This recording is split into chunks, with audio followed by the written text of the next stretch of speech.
Hey there, welcome back to Story Slices, where we slice through the best Reddit tales just for you. Let's dive right into the first story. The first one is the Tittle story, and it starts like this. I never thought I'd find myself in a legal battle with my own homeowners association, but life has a way of throwing curveballs when you least expect them. My name is Mike, and this is the story of how I ended up owning 20 patios and bringing an entire homeowner association to its knees. It all started about 2 years ago when my wife Sarah and I purchased our dream home in the suburbs. We'd been saving for years to afford a place in Oakwood Estates, an upscale planned community known for its beautifully manicured lawns, community pool, and top-rated schools. The houses weren't cheap, but we figured the amenities and location made it worth the investment. What we didn't realize at the time was that we were also buying into a nightmare of bureaucracy and petty tyranny in the form of the Oakwood Estates Homeowners Association. The Homeowner Association was led by a woman named Karen Thompson, a retired schoolteacher with far too much time on her hands and a borderline obsessive need to control every aspect of the neighborhood. At first, things were fine. We kept our lawn mowed, didn't paint our house any unapproved colors, and generally tried to fly under the radar. But it wasn't long before we started getting citations for the most ridiculous infractions imaginable. One week it was because our garbage can was visible from the street for an extra 30 minutes after pickup. The next it was because the flowers we planted in our front garden beds were not on the approved list of decorative plants. Karen seemed to take a perverse pleasure in finding new ways to make our lives difficult.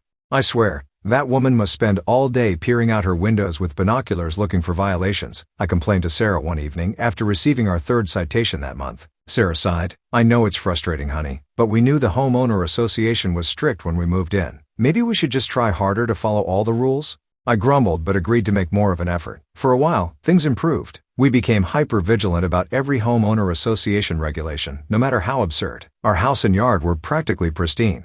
Then came the letter that would change everything. It was a sunny Saturday morning when I went out to grab the mail. Mixed in with the usual bills and junk was an official-looking envelope from the Oakwood Estates Homeowner Association. My stomach dropped as I tore it open, wondering what petty violation we'd committed this time. But as I read the contents, my confusion quickly turned to shock and then anger. Sarah? I called as I rushed back into the house. You're not going to believe this. My wife looked up from her coffee, concern evident on her face. What is it? Another citation? I shook my head. No, this is way worse. According to this letter, the Homeowner Association is planning to build a whole new section of houses on that empty lot behind our property. And get this, their plans show that the patios for these new houses will extend onto our land. Sarah's jaw dropped. What? How is that even possible? I scanned the letter again. Apparently there was some kind of mix-up with the property lines. The Homeowner Association is claiming that the back 30 feet of our lot actually belongs to them.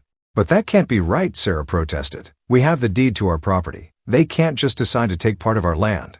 I nodded grimly. Exactly. This has to be a mistake. I'm going to call Karen right now and get this sorted out. Little did I know, that phone call would be the beginning of a saga that would consume the next year of our lives. Karen answered on the third ring, her voice dripping with fake sweetness. Mike, to what do I owe the pleasure? I cut right to the chase. Karen, I just got a letter about the new development behind our property. There seems to be some confusion about the property lines. The plans show patios extending onto our land. There was a pause, then Karen's tone changed to one of condescension. Oh Mike, there's no confusion. We've had surveyors out there and everything is in order. That land belongs to the Homeowner Association. I felt my blood pressure rising. That's impossible. We have the deed to our property. You can't just decide to take part of our land. Karen's voice hardened. I'm afraid you're mistaken. The property lines were incorrectly drawn when your lot was initially sold. We're simply rectifying that error now. But we've been paying property taxes on that land for 2 years. I protested. You can't seriously expect us to just hand it over. The Homeowner Association is willing to compensate you for the inconvenience, Karen said dismissively. We'll be in touch with an offer. Have a nice day. Before I could argue further, she hung up. I stared at the phone in disbelief. Well? Sarah asked anxiously. What did she say? I relayed the conversation, watching as Sarah's expression shifted from hopeful to outraged. They can't do this, she insisted. We need to fight it. I agreed wholeheartedly. I'm going to call a lawyer first thing Monday morning. There's no way I'm letting them steal our land. The next few weeks were a flurry of activity as we gathered documentation and consulted with various legal experts. Our property deed clearly showed that we owned the land in question, but apparently the Homeowner Association had some old plans that contradicted this. We also discovered that we weren't the only ones affected. The Homeowner Association was trying to claim strips of land from about a dozen properties along the back of our street to make room for their new development. Most of our neighbors were understandably upset, but to my frustration, several seemed resigned to just accept whatever lowball offer the Homeowner Association made. It's not worth fighting, our next-door neighbor Tom told me when I tried to rally support. You know how Karen is. She'll make our lives hell if we don't go along with it. I couldn't believe what I was hearing. So you're just going to let them take your land? That you paid for? Tom shrugged helplessly. What choice do we have? They have lawyers on retainer. We can't afford a long legal battle. His attitude infuriated me, but I was determined not to give in so easily. Sarah and I had worked too hard for our home to let the homeowner association bully us out of part of it. We hired a real estate attorney named Steve who specialized in property disputes. After reviewing our case, he was confident we had a strong position. Based on the documentation you've provided, it's clear that you are the legal owners of that land, Steve assured us. The homeowner association can't simply decide to take it because they want to build there. Armed with Steve's opinion, I requested a meeting with the homeowner association board to discuss the situation. Karen initially tried to brush me off, but I was persistent. Finally, she agreed to add it to the agenda for the next board meeting. The night of the meeting, I arrived armed with copies of our deed, property tax records, and a statement from our lawyer. Sarah came with me for moral support.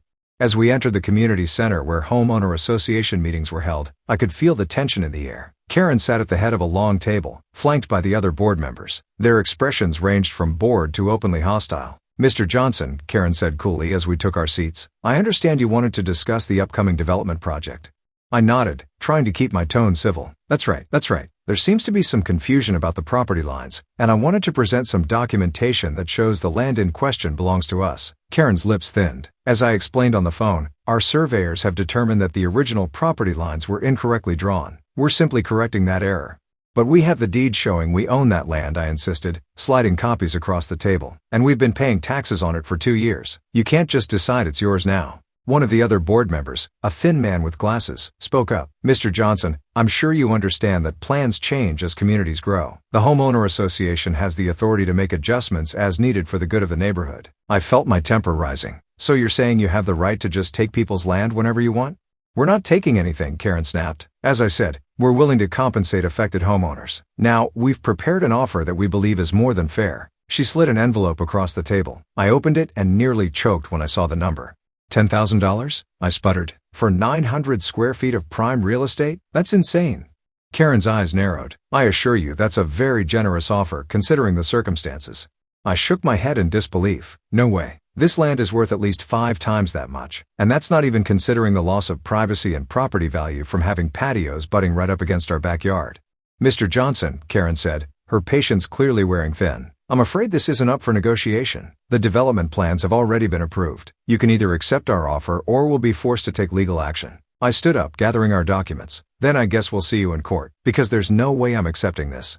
As Sarah and I left the meeting, I could hear Karen and the other board members whispering furiously. I knew we were in for a fight, but I was determined not to back down. The next few months were a nightmare of legal maneuvering and escalating tensions with the homeowner association. Karen seemed to take our refusal to roll over as a personal insult. Suddenly, we were getting citations for every imaginable infraction. Our grass was a 1/4 inch too long, our mailbox was the wrong shade of black, we had too many potted plants on our front porch. It was clear she was trying to make our lives miserable enough that we'd give in. But her tactics only made me more determined to stand my ground.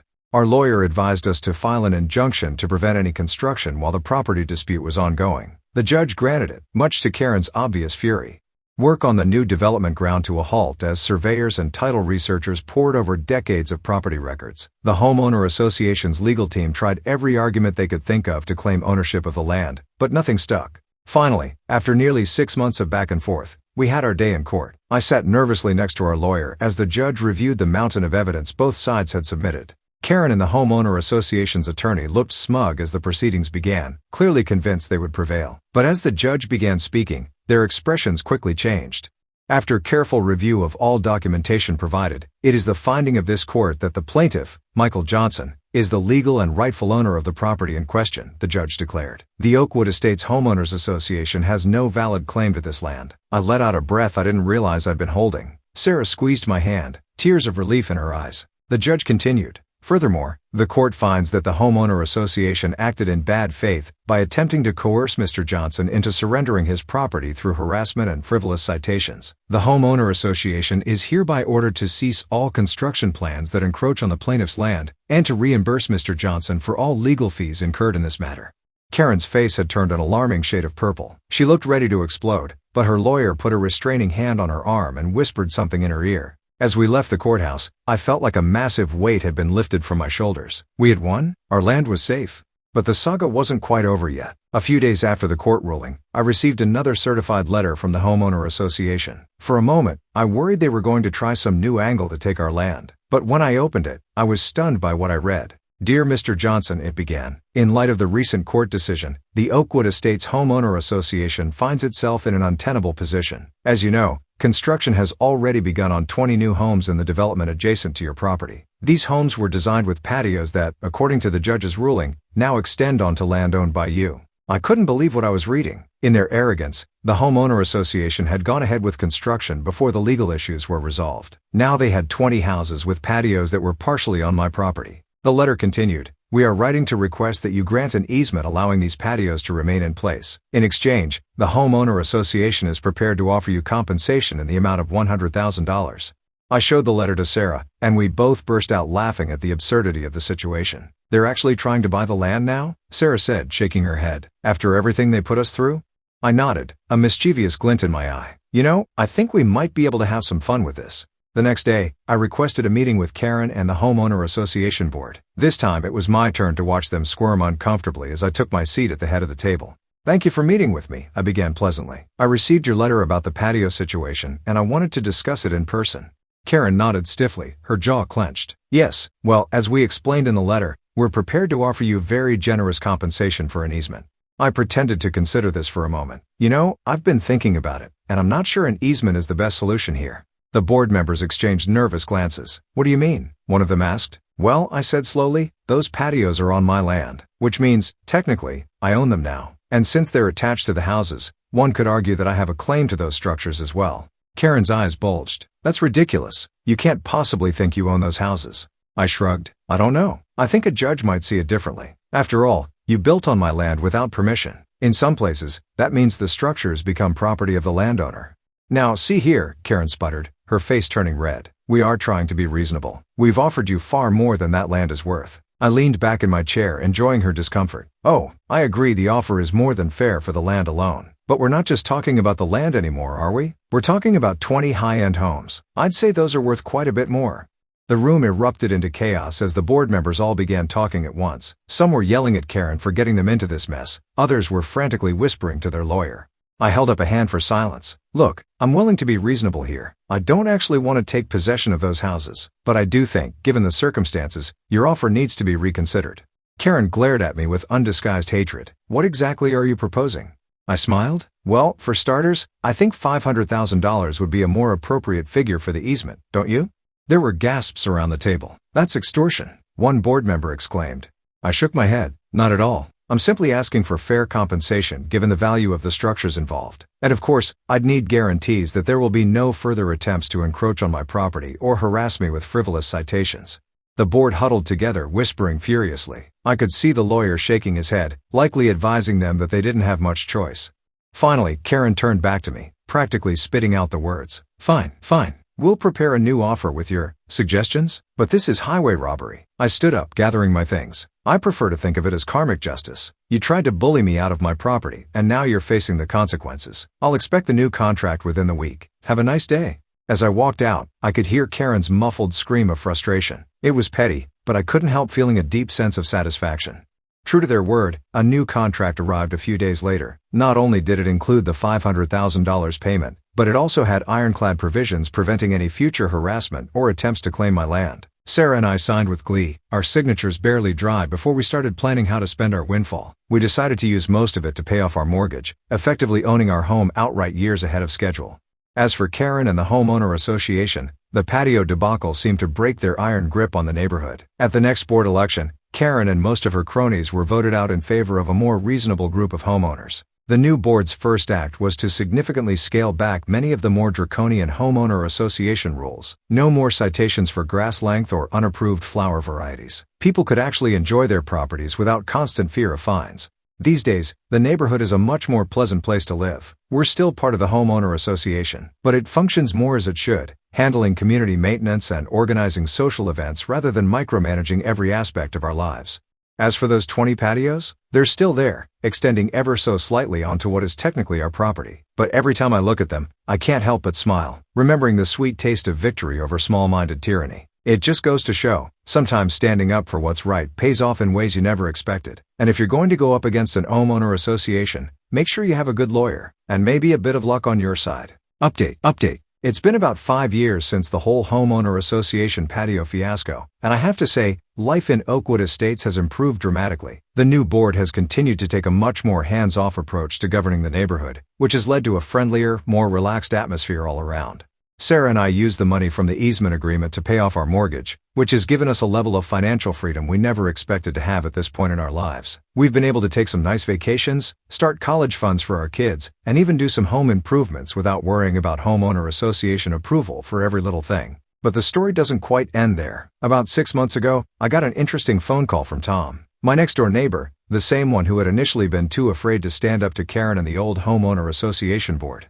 "Mike," he said, sounding excited, "you're not going to believe this. Remember that strip of land behind our houses that the homeowner association tried to claim?"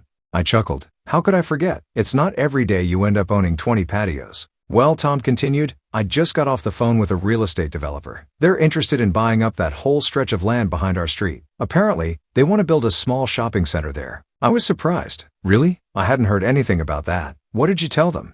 Tom hesitated. "Well, that's why I'm calling you. I told them I'd have to think about it, but I also mentioned that you might own part of the land they're interested in. I hope that's okay." "No, that's fine," I assured him. "Thanks for the heads up. Did they say how much they're offering?" Tom named a figure that made my eyebrows shoot up. It was significantly more per square foot than what we'd gotten from the homeowner association for the easement. After I got off the phone with Tom, I immediately called Sarah to fill her in. We agreed to hear out the developer's offer, but we were both a little wary. After all, our last experience with people wanting our land hadn't exactly been pleasant. A few days later, Sarah and I met with the developer, a friendly woman named Lisa, at a local coffee shop. She laid out their plans for the shopping center, which actually sounded pretty nice. A mix of local businesses and a few chain stores, nothing too big or disruptive. "We understand you've had some issues with land disputes in the past," Lisa said, clearly having done her homework. "I want to assure you that we're not here to pressure anyone. We're prepared to offer fair market value for the land, and we're happy to work with you to address any concerns you might have about the development." I appreciated her straightforward approach. "That's good to hear," I said. "To be honest, we're not opposed to the idea. A small shopping center could be convenient for the neighborhood. But we do have some questions about how it would impact our property." Lisa nodded. "Of course. What are your main concerns?" Sarah spoke up. "Well, noise is a big one. And traffic? We don't want our quiet street turned into a busy thoroughfare." "Those are valid concerns," Lisa agreed. "We've actually already thought about that. Our current plan includes a buffer zone of trees and landscaping between the residential areas and the shopping center. As for traffic, we're proposing a new access road that would connect directly to the main highway, so most of the shopping traffic wouldn't need to come through your neighborhood at all." We spent the next hour or so going over the plans in detail. I had to admit, they seemed to have put a lot of thought into minimizing the impact on the surrounding homes. As we were wrapping up, Lisa slid a document across the table. "This is our initial offer for your portion of the land. Please take some time to review it and let us know if you have any questions." Sarah and I looked at the number and tried not to react. It was even higher than what Tom had mentioned. "We'll definitely need some time to think about this," I said, trying to keep my voice neutral. "And we'll want our lawyer to review any agreements before we sign anything." Lisa smiled. "Of course, we wouldn't expect anything less. Take all the time you need."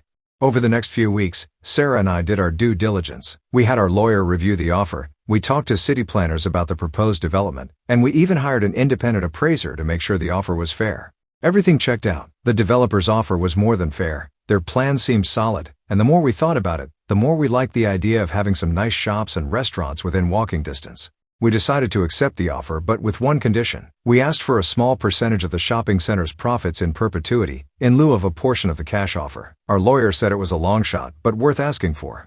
To our surprise, after some negotiation, the developer agreed. It wasn't a huge percentage, but it was enough that we'd see some nice passive income for years to come. As word spread about the development plans, reactions in the neighborhood were mixed. Some people were excited about the convenience and potential boost to property values. Others were worried about changes to the character of the area. The homeowner association called a special meeting to discuss the situation. This time, instead of trying to bully people, the new board took a more democratic approach. They presented all the information they had and opened the floor for discussion. I stood up and shared our experience with the developer, emphasizing how responsive they'd been to our concerns. "Look," I said, addressing my neighbors, "I know change can be scary, but this developer seems committed to doing things right. And let's be honest, having some nice shops and restaurants nearby could be a real asset to our community." To my surprise, a lot of people seemed to agree. Even some of the initial skeptics were won over when they heard about the buffer zone and traffic management plans. In the end, the neighborhood voted overwhelmingly to support the development. Those of us selling land to the developer worked together to negotiate some additional community benefits, like a small park and walking trail as part of the project. Construction started about a month ago, and so far, everything is going smoothly. The developer has kept their word about minimizing disruption, and it's actually been kind of exciting to watch the project take shape. Sarah and I have been talking about how to use the money from the land sale. We're thinking about starting a small business of our own, maybe a little bookstore or cafe to go in the new shopping center. It feels fitting, somehow, to build something positive on the same land that caused so much strife just a few years ago. Looking back, it's hard to believe how different things were when we first moved here. The homeowner association drama, the legal battles, the constant stress of worrying about ridiculous rules and potential fines. Now, our neighborhood feels like a real community. People are friendly, kids play in the yards without fear of citations, and there's a genuine sense of excitement about the future. I won't pretend it was easy standing up to Karen and the old homeowner association board. There were plenty of times when I wondered if it was worth the fight, but seeing how things have turned out, I'm glad we stood our ground. Sometimes, doing the right thing pays off in ways you never expected. As for Karen, last I heard she'd moved to a different neighborhood across town. Rumor has it she's already butting heads with her new homeowner association board. Some people never learn, I guess. But hey, that's not our problem anymore.